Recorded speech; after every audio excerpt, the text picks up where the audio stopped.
You often envision the medieval battlefield as a clash of armored knights and noble lords, their strategies born from generations of military heritage and royal lineage. You see flags unfurling, heralds proclaiming, and great generals dictating tactics from horseback, their voices carrying authority.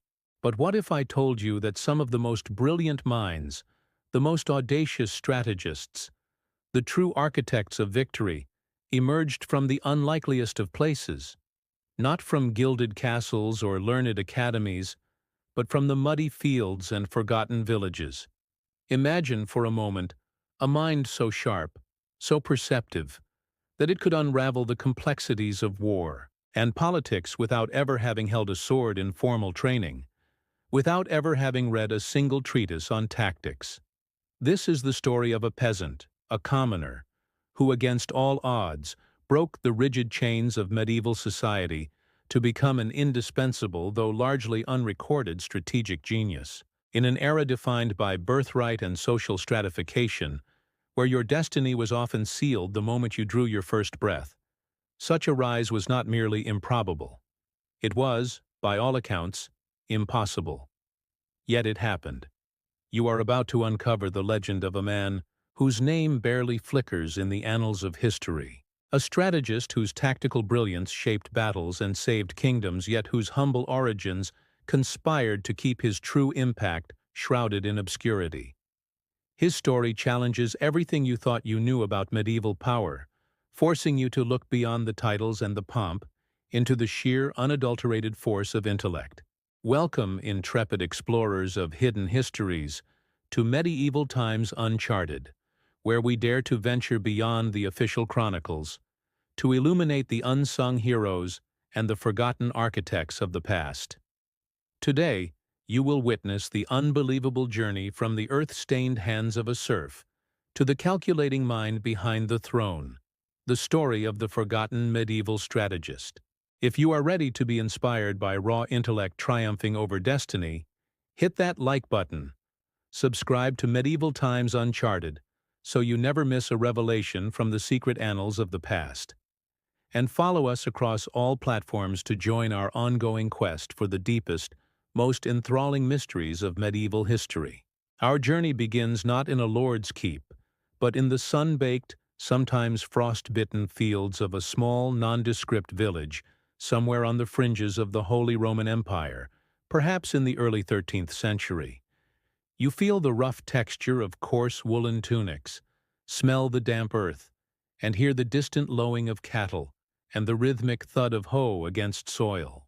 This is where our strategist, let's call him Elara, for a name whispered down through generations of local folklore, first opened his eyes to a world of endless toil and stark injustice.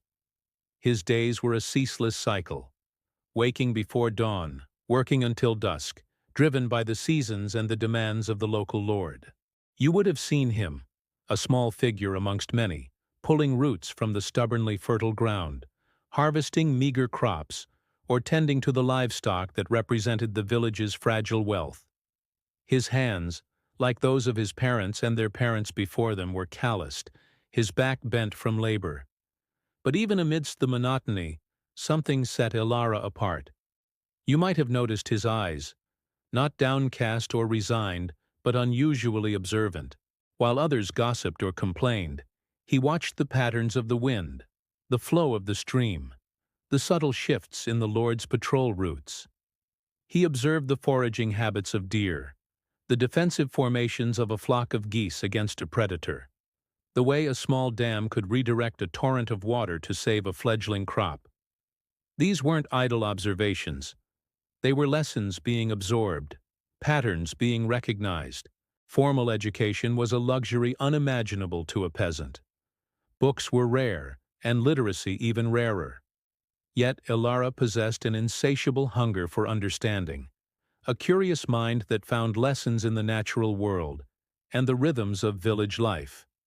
You can imagine him in stolen moments by the flickering light of a tallow lamp, sketching diagrams in the dirt with a stick, or using pebbles to represent forces trying to understand why certain things happened, how one could influence an outcome. Perhaps a traveling mendicant friar, passing through the village shared snippets of knowledge, tales of far-off lands, or even a few basic numerals. Elara would have clung to these words, committing them to memory, fitting them into his nascent understanding of the world. He saw the village's vulnerabilities, the exposed granary, the lack of a proper watchtower, the predictable routes of merchants that made them easy prey for bandits. He saw the inefficiency in their farming, the waste in their resources. His fellow villagers, tied to tradition, saw only what had always been. But Elara saw possibilities, alternative solutions, ways to optimize, to protect, to overcome. You can feel his frustration, the quiet power of an analytical mind trapped by circumstances. One harsh winter, a severe drought, or a sudden flood might have triggered his early strategic thinking. You witness the despair of the villagers, their crops failing, their livestock dying, their families facing starvation.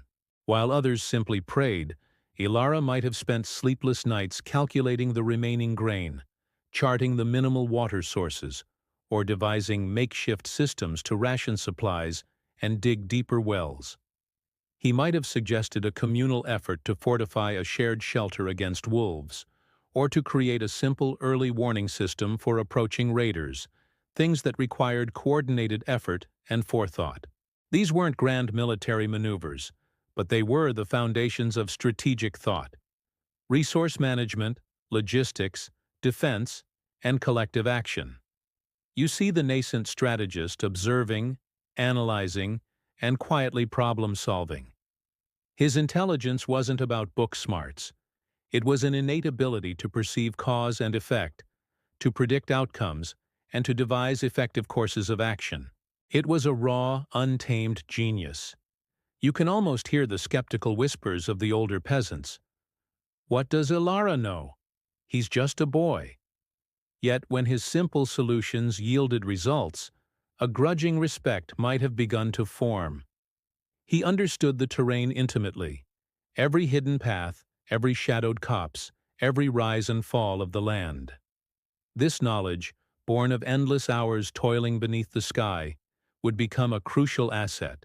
He knew the habits of men too, the predictable routes of tax collectors, the reckless abandon of local brigands, the weariness of soldiers on a long march.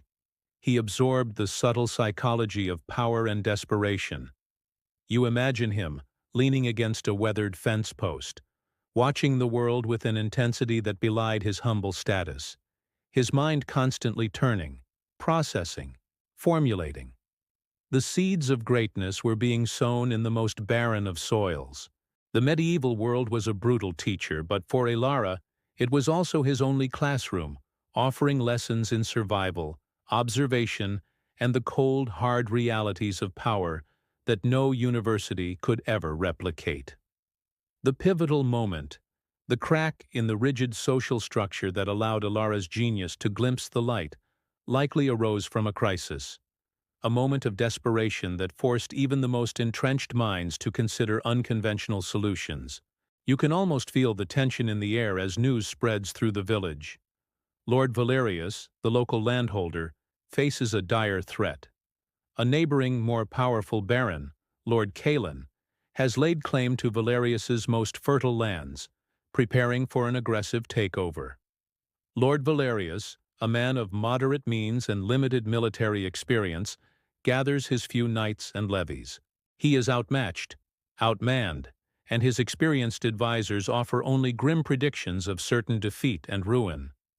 The village, including Elara, is conscripted to provide support, to build meager defenses, gather supplies, and prepare for the inevitable clash. You feel the fear, the resignation in the faces around you. As Elara works, hauling timber or digging ditches, he listens to the plans, the anxieties, the boasts of the knights. He notices the glaring vulnerabilities, the predictable defensive lines, the poor visibility from the small watchtower, the exposed supply route.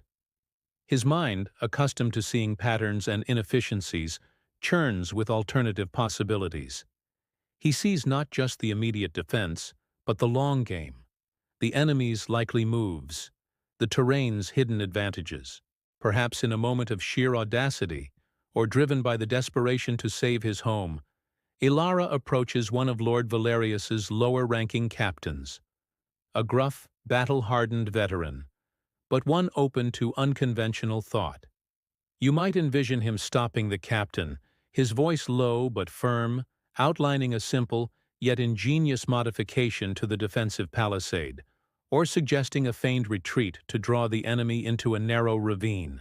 The captain, initially dismissive of a peasant, might have been intrigued by the sheer logic and clarity of Elara's observations, something far beyond common sense.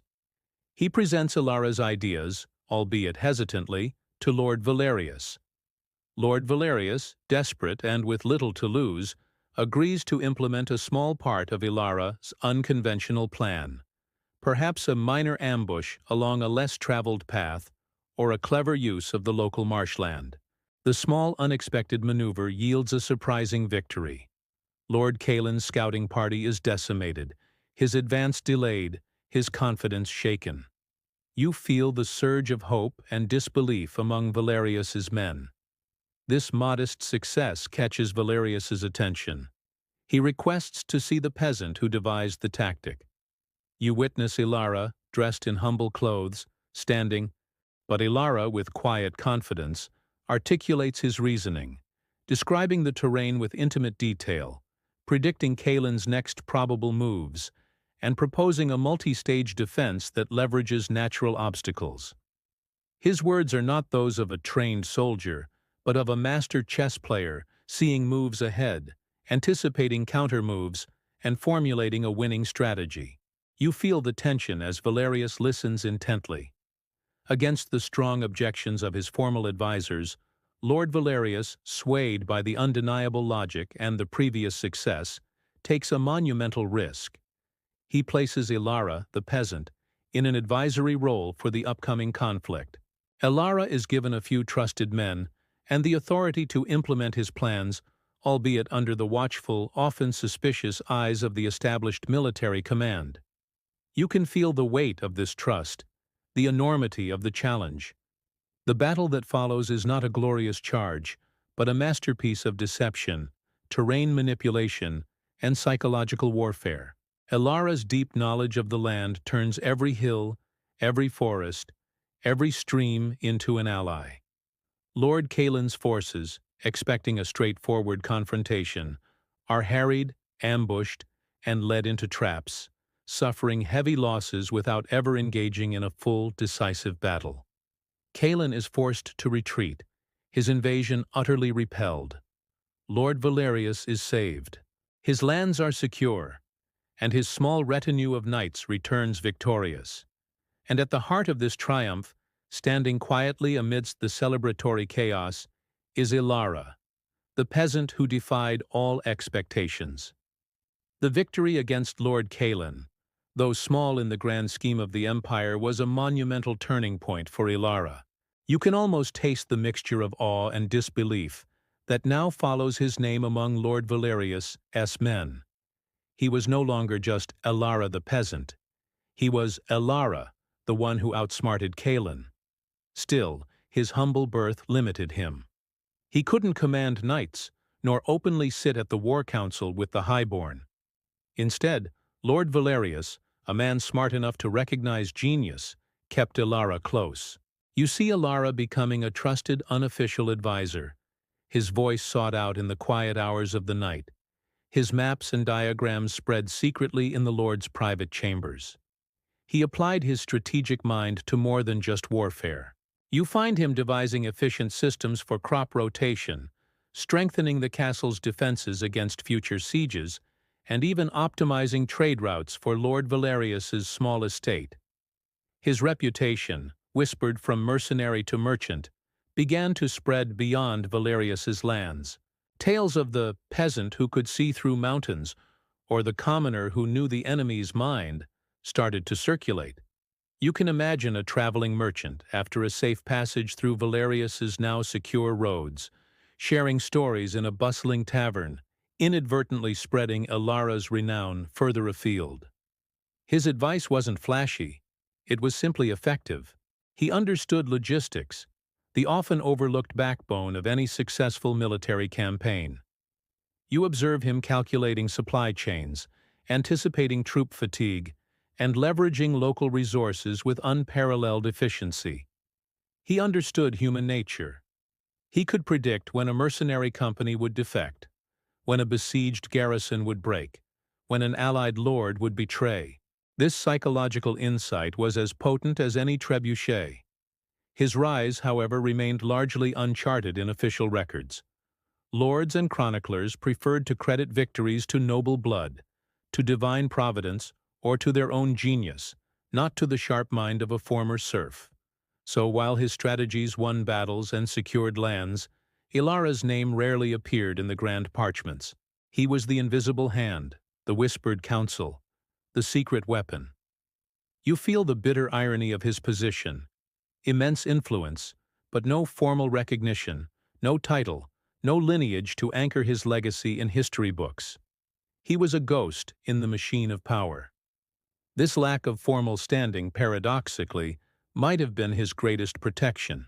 You realize that a peasant strategist, unlike a powerful lord, posed no direct threat to other nobles, no ambition to seize a throne. He was a tool, albeit a brilliant one, for his patrons.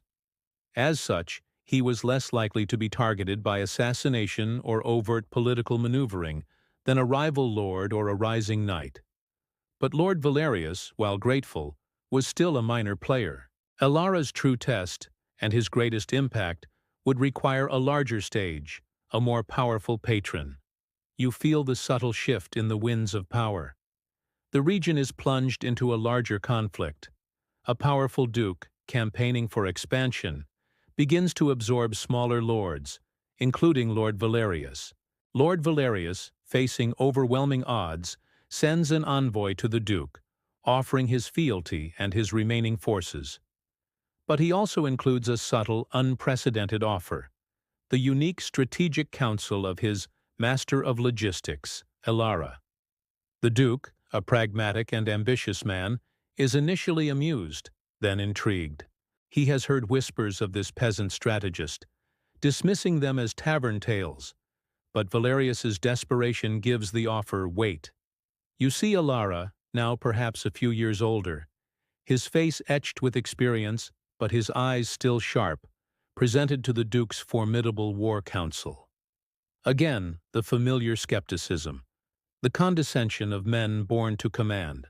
But the duke, a true leader, presents Elara with a complex tactical problem: how to take a heavily fortified castle that, you can imagine him, a quiet figure in the corner of a boisterous celebration, observing the festivities, knowing that his mind orchestrated the very triumph being celebrated, yet content in his anonymity. His strategies saved thousands of lives through smarter warfare, prevented famines through improved logistics, and secured peace through calculated diplomatic pressure. His impact was felt across generations. He might have subtly advised on infrastructure projects, seeing the long-term strategic value of well-maintained roads or fortified river crossings, transforming the duke's domain from vulnerable to formidable. You see him training a small, trusted cadre of scouts and messengers, instilling in them his principles of observation and discretion, creating a rudimentary but highly effective intelligence agency decades ahead of its time. The duke's reign became known for its military successes and its shrewd governance, attributed largely to the duke himself or his official advisors, while Elara's contributions were subtly woven into the fabric of the era. He was the quiet architect of stability and expansion, a force of nature disguised as a simple man, leaving behind a legacy of brilliant outcomes rather than a celebrated name. The empire grew, castles were built, and treaties were signed, all bearing the subtle, indelible mark of the peasant who became a master strategist. You can feel the echoes of his tactical genius in the fortified towns, the well-defended borders, and the efficient administration that characterized the duke's domain long after Elara himself had passed. His story serves as a profound reminder that genius is not confined by birth or status, but can emerge from any corner of society, waiting for the right moment, the right crisis, to reveal itself. Why, then, is his name not sung in epics? Why do chronicles remain silent? Perhaps it was a deliberate omission by those who could not stomach a peasant's superior intellect. Or perhaps Elara himself understood the ephemeral nature of fame, preferring the quiet satisfaction of successful outcomes to the dangerous glare of public acclaim. Whatever the reason, his story beckons you to look deeper, to question the accepted narratives, and to seek the true, often hidden, architects of history. The zenith of Elara's influence came during a period of widespread conflict, when the Duke, his patron, was thrust into a war against a powerful king vying for imperial dominance. You feel the tremors of a continent-spanning struggle. This was not a local skirmish, but a grand contest of thrones, armies numbering in the tens of thousands clashing across vast plains. The stakes were nothing less than the future of entire realms. You see Elara, now a man of mature wisdom, his strategic mind honed by years of practice, advising the Duke on battle plans that defied conventional military thought. He saw the battlefield as a fluid puzzle, constantly reconfiguring. He orchestrated campaigns that involved coordinated feints, diversionary tactics across hundreds of miles, and the use of terrain to negate numerical superiority. His genius shone brightest when the odds were most stacked against his side. Imagine a vast, seemingly impenetrable forest. Other commanders might avoid it. Elara would see it as a hidden highway, a natural trap for an unsuspecting enemy, turning a weakness into an advantage. He would identify the king's weaknesses: overconfidence, predictable formations, and a reliance on brute force rather than subtle maneuvering. Elara exploited these flaws with surgical precision. One climactic battle, now a legendary victory in the Duke's domain, was almost entirely Elara's design. You envision the Duke, amidst the chaos of battle, watching Elara's complex movements unfold perfectly. It was a triumph achieved not through superior numbers or individual acts of heroism, but through pure, unadulterated strategic brilliance, a testament to the power of the mind over muscle. Yet, even after such a momentous victory, Elara's name was quietly omitted from the celebratory chronicles. The official accounts lauded the Duke's courage, the knight's valor, and divine intervention. Elara remained the Duke's indispensable shadow, the silent partner in power, content to observe the fruits of his intellect from the periphery. You sense a quiet pride in his anonymity. His impact extended beyond military victories. He advised on the integration of conquered territories, the establishment of stable governance, and the fostering of trade networks that brought prosperity to the Duke's expanding realm. He understood that true power lay not just in taking, but in building and sustaining. His long-term vision was as remarkable as his immediate tactical genius. The legacy of the Duke's reign, marked by unprecedented stability and growth, was, in essence, Elara's legacy. He had transformed a minor lordship into a regional power, securing its future for generations. But why does history, in its grand sweeping narratives, forget such a figure? You realize that formal historical records were often crafted by the powerful, for the powerful. A peasant's intellectual triumph over noble-born commanders was a narrative anomaly, an uncomfortable truth that challenged the very foundations of medieval social order. It was easier to simply not record it. Furthermore, Elara himself might have preferred it. The glare of public acclaim could be dangerous, inviting jealousy and assassination, especially for one who had no noble protectors by birth. His power was in being the unseen hand, the mind that moved pieces on the board without ever becoming a target himself. He mastered the art of effective anonymity. He died as he lived, a man of humble beginnings, yet his mind had moved armies, shaped kingdoms, and altered the course of history without ever holding a crown or a celebrated title. You realize that his forgotten story is not a tragedy, but a testament to the enduring power of human intellect, a beacon of hope for anyone confined by circumstances. It's a powerful reminder that sometimes the greatest heroes are those whose names we never learn, whose deeds are woven into the fabric of time without fanfare, yet with profound impact. You stand now at the crossroads of history, looking back at the life of Elara, the forgotten strategist. His journey from the peasant's field to the Duke's war council challenges your perception of the medieval world. It forces you to question who truly holds power, and whether the most impactful voices are always the loudest or the most visible. You realize that genius knows no birthright. Elara's story is a vivid tapestry of human potential, resilience, and the sheer force of an extraordinary mind overcoming the most rigid social barriers. His methods, keen observation, deep understanding of terrain and human psychology, logistical mastery, and subtle manipulation were revolutionary, anticipating strategic principles that would not be formally recognized for centuries. You feel a sense of profound admiration for his ability to remain effective and influential without ever sacrificing his essential nature or succumbing to the trappings of power that often corrupt. His legacy lives on not in statues or grand tombs, but in the stable borders, the prosperous towns, and the secure reigns of the dynasties he subtly shaped. It is a legacy etched into the very landscape and culture he helped build.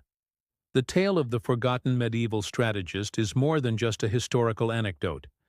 It is an enduring lesson that true wisdom and power can spring from the humblest of origins, often operating in the uncharted shadows. It is a call to look beyond the gilded pages of history, to seek out the unsung, the unrecorded, and the overlooked. For in those hidden corners, you will often find the most extraordinary truths. What other forgotten geniuses lie buried beneath the weight of official narratives? What other untold stories shaped the world you inhabit today? The quest for truth is an endless journey, and the shadows of the past continue to hold untold stories, waiting for you to uncover them. Join our expedition into the uncharted past. If you believe history deserves to be truly explored, not just recited, then join our expedition. Hit that like button to fuel our research and help us continue bringing these lost stories to light. Subscribe to the Medieval Times Uncharted channel so you never miss a revelation about the true ingenuity of the past. And follow us across all platforms to become a true co-explorer of the deepest mysteries of medieval history. Until next time, keep questioning the narratives and keep seeking the truth in the shadows of empires.